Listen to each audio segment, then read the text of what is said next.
Historical Romance, Sky of Wind, written by Kathleen Hope, narrated by Theresa Stevens. Table of Contents: A Wild Ride Through the Creek, Lavender's Game, Tea at Thunder Ranch, Horses for the Cavalry, The Reason for the Journey, Building a Fire, A Very Small Kiss, The Horses of Gila River, The Battle of the Stallions, The Moonlit Desert. Chapter 1. A Wild Ride Through the Creek. Fort Huachuca, Arizona Territory, September 1885. Oh, Lavender, please tell me you're not going like that. Like what, Violet? How else would I go to take my horse in swimming with the soldiers?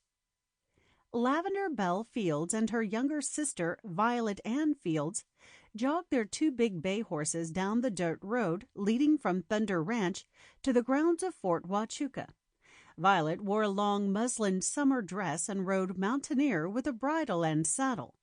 But Lavender was dressed in boy's work pants and shirt, and her horse, Snowdrop, wore only a rope halter with makeshift reins and no saddle at all. So you're really going to take him in swimming in the creek, where the soldiers are? Of course. It'll be great fun. Wait until you see the looks on their faces. I'd be more afraid of seeing the look on Father's face. Well, he won't know unless you tell him. You're not going to do that, are you, Violet? Her younger sister just grinned. Not me. After all the work and formality of getting through Daisy's wedding, I'm just as ready for a little fun as you are. But I'd never be bold enough to ride a horse bareback in a creek full of soldiers. On a hot day like this, it sounds perfect. I think Mountaineer would enjoy a swim, too. You ought to take him in. Violet squealed a little. Not with this saddle on him, and not when I'm wearing a dress, and I'm not about to wear boys' clothes. Didn't we learn anything from Daisy doing that? Oh, I suppose we did. It's true that Captain Andrews complained about her dressing like a boy and riding against him in the race. But then he turned around and married her. He did. And I have to admit, Lavender, that even dressed like that, nobody would ever think you are a boy. Lavender smiled to herself.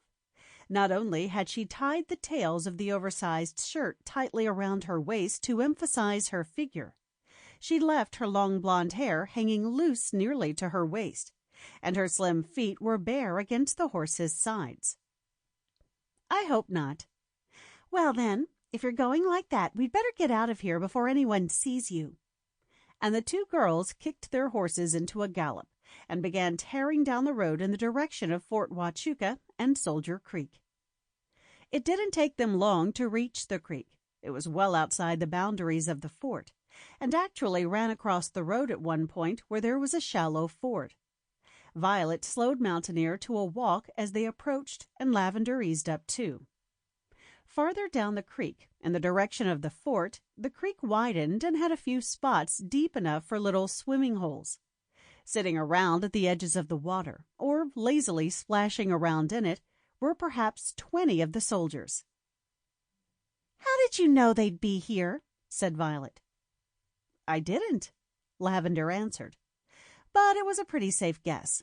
It's a hot day, and they're allowed to slip out and go for a swim now and then, especially in the morning once their horses are cared for.